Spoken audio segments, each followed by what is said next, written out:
Hi, it's Ms. McKenzie, your K-12 District Teacher Librarian, and this week's virtual field trip, we're checking out all of Mr. Looney's classes, and we're kicking off the morning here in Robotics Lab. So come on in and let's check out the innovation. Hello, I'm Mr. Looney. I am the CTE computer science teacher over at Sayusla. I teach Lego Robotics, which is the class you see here. I also teach exploring computer science, graphics design, college computer fundamentals, app development, and the business operations class, which is our print shop. We also will teach game development and Python as the year progresses. This happens to be the middle school Lego Robotics Lab. This is basically the game table. So this is our challenge table for the year. This is what we do as the main part of this class. It's a themed challenge that changes year to year. This year it happens to be called Superpowered, which is themed after renewable energy. So the kids build all of these components and then they'll make the robots that actually solve little challenges. So they all went and actually assembled these little things, and then they'll design little robots which are coming around. Brian's got one.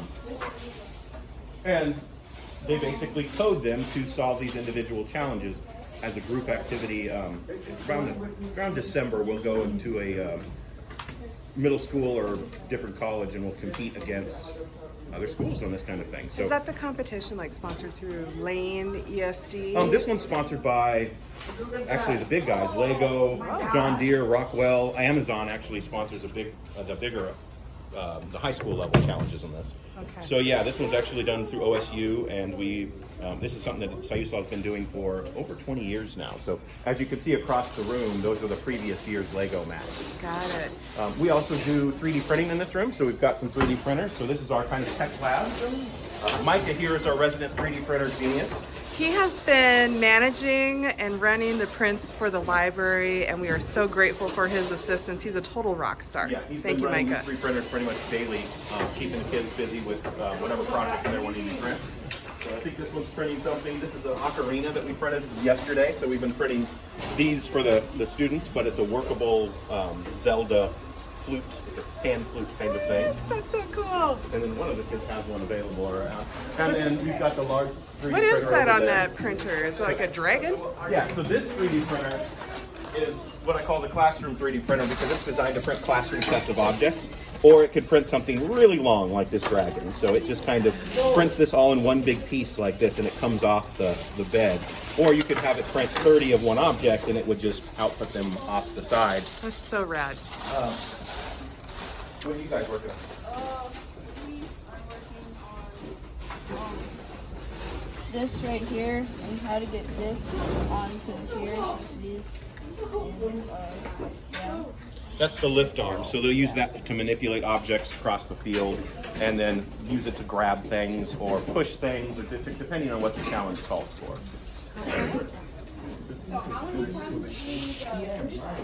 I think it's however many little batteries are in that. So I think there's 4. All right. Ryland's over here. He's got one of the challenges sort of figured out today. Do you have daily challenges? We do warm-ups, but depending on the students, like Ryland's in second year, so he's able to kind of jump ahead and go through the different challenges. We stagger the students through. We'll introduce, the eyes first, which are actually sonar, so they work more like bat ears or a dolphin.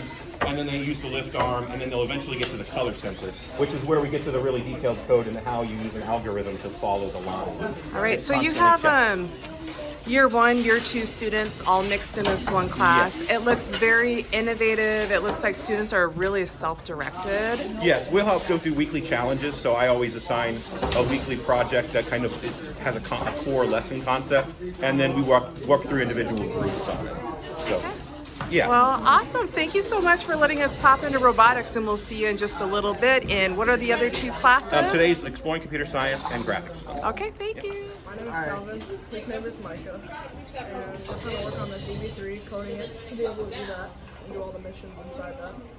Okay. Yeah, and I work on all the 3D printers here in the library as well, so that's kind of my job, but I also am working on this with him.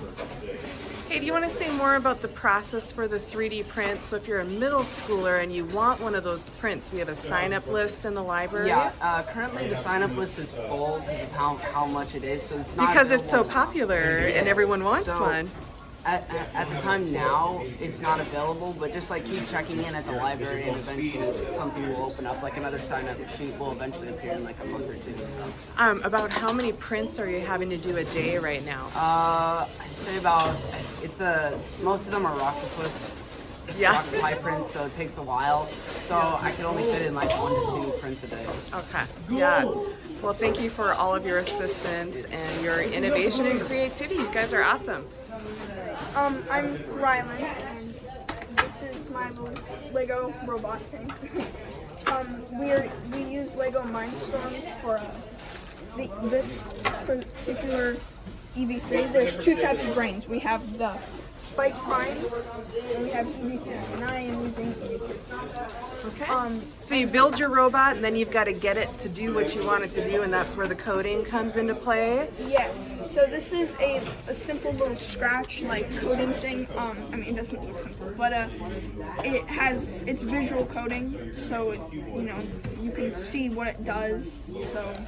And you kind of drag and drop your commands into your pattern there, essentially, right? Yes. I mean, there's more to it than that, but don't you think oftentimes people assume coding is really, really challenging, and nowadays we have tools like visual coding, and can you access this program on a Chromebook?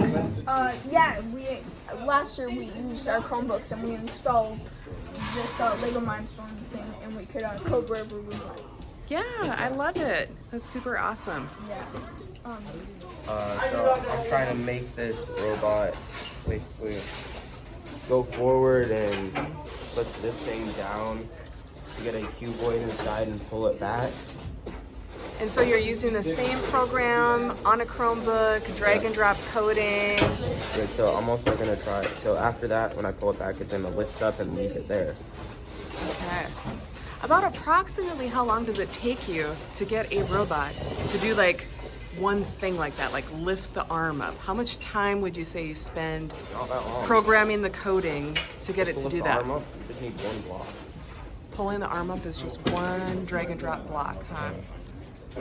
Don't you love technology and advancements? That is so cool. All right. Thank you. I'm gonna have a bunch of exploding whale games. We've got one now, but I'm gonna challenge my game dev kids This to Sprite doesn't have any create different versions of it. So maybe a puzzle game, maybe a platformer, and there are gonna be themed exploding whales. So Good cool. afternoon, everybody. Welcome to Raspberry Robotics. Pi. What we're going to do with machine learning today is we're going to do those fish we talked about yesterday. So there's going to be poisonous fish and then non-poisonous fish. And down here is a little sample of it. I'm going to print a bunch of these out for anybody who didn't have one from yesterday. So this is what the handout looks like. So the first thing I want you guys to do is form a group. And again, keep the groups between 2 to 4 students. And you're going to look at these different documents. Now, they've already classified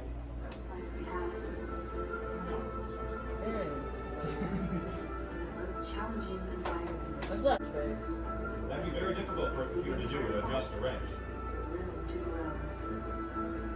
Sure, it's classifying data and it's looking at weeds. This week is AI Week, or Artificial Intelligence Week. This is Mr. Looney's opener to introduce a mini lesson at the beginning of class about providing computer with some inputs to see if it can determine patterns. Does the fish have closed eyes? Yes. Then does it have this? And if so, it's poisonous or not poisonous. And it's just kind of Poisonous fish with eyes that are like this, and all of these, and these don't. Then how come none of these are in either? well. What you want to do is look at the similarities. So you know that obviously having the eyes closed means it's non-poisonous. But what other similarities would the poisonous fish have together? So is this teachable machine platform a form of artificial intelligence that you're using to learn? Yes. Okay. So we're going to upload some images, and then the teachable machine will determine whether they're poisonous or non-poisonous. So we just put the samples of the poisonous fish and the non-poisonous fish into the platform. so that the computer can read the difference between the two, and then we're going to pop in the samples. Do you have to do them one at a time for analysis? Yep. So you put one in, and then it comes up with, what did it say? It says it's more poisonous than non-poisonous. It gives you a percentage. What is that? 97% poisonous and 3% non-poisonous. Okay. So it's pretty sure, because it scanned all the poisonous ones and all the non-poisonous ones, it's pretty sure this one's poisonous because of all the details of the poisonous and non-poisonous fish. Do we ever get 100% accuracy when we're using this module? It shouldn't, because it always has a questionable thing. So, but it should be pretty accurate. And is Mr. Looney a teachable machine? Is this like a national this is artificial intelligence This training is program? from Google, and this is their kind of educational thing, but it's able to do some pretty amazing things. And scroll down real quick, show her the video.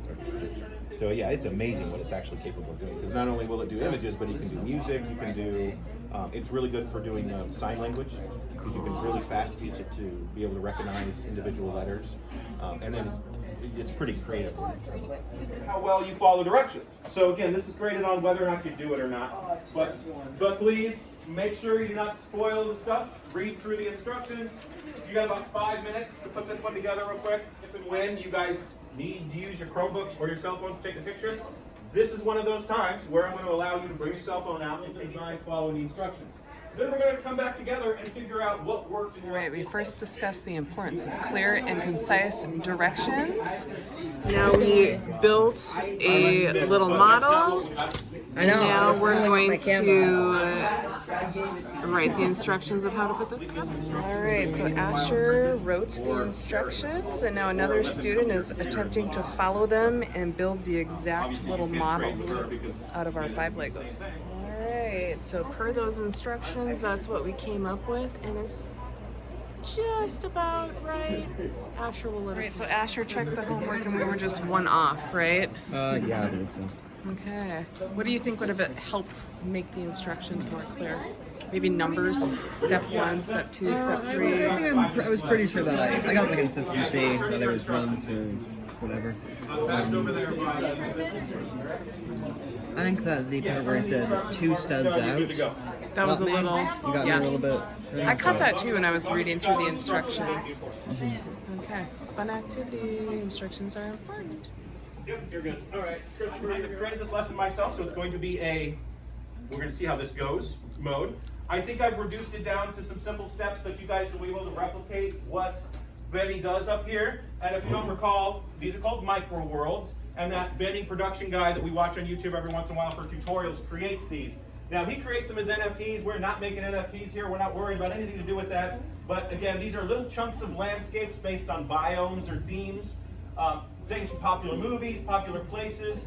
And again, the idea behind micro worlds is nothing, the way Benny describes it, is nothing but just capturing the essence, translated to a kind of neat kind of nook look. So I'm on the actual NFT site, because that's where you can find it. And we're going to go through a couple of these to kind of see what they look like. This idea, feel very free to follow the account. Would be great to hit that 10K mark. Anyway, these micro worlds started as ideas for NFT releases, but also ended up being just fun for Instagram. Weird, but when you put all this stuff over it, it's fine. So you don't want to add those kind of things to yours. The shadow is very easy. It's just a black solid. It's nothing just like that. This doesn't have to be all that accurate. And then I'm gonna hide this and make another selection on the wireframe. Except now, this definitely makes it look just a tiny bit more realistic. First of all, I'm gonna darken this side because clearly this is not lit by the sun, with a brush and some exposure. We're adding artificial shadows, so that side matches the other side, so it looks cohesive. Got it? Now get rid of the other one that or at least hide it. So yeah, you don't need to get rid of it. You can leave it there, but you can also delete it. Yeah, if you hit it, it's fine. So now you've got that.